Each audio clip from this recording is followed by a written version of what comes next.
So here are my beetroot leaves,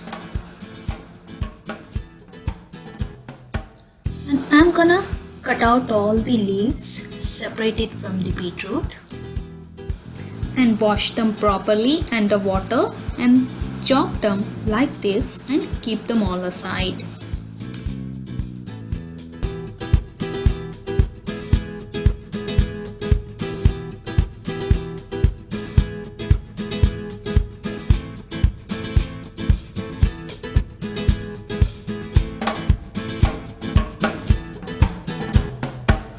Now I'm gonna chop green chilies and shallots and keep them all aside. Now heat oil in a pan and splatter some mustard seeds. Reduce the flame, add broken red chilies to it, and then add chopped shallots to it and saute until they become slightly tender.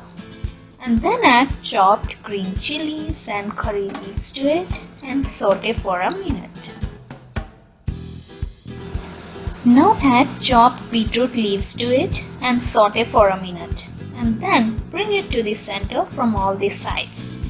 This will cook these leaves fast, and then cover it with a lid and keep the flame low and let the leaves become tender.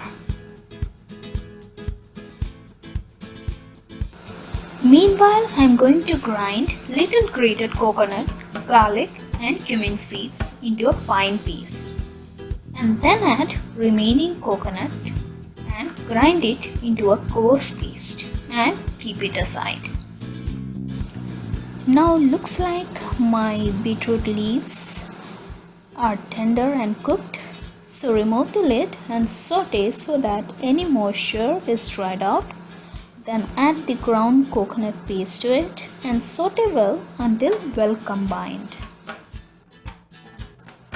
Add salt to taste, and that's it. My beet greens or beetroot leaves is ready to serve. Serve it with boiled rice, any spicy curry, chapati or as you wish.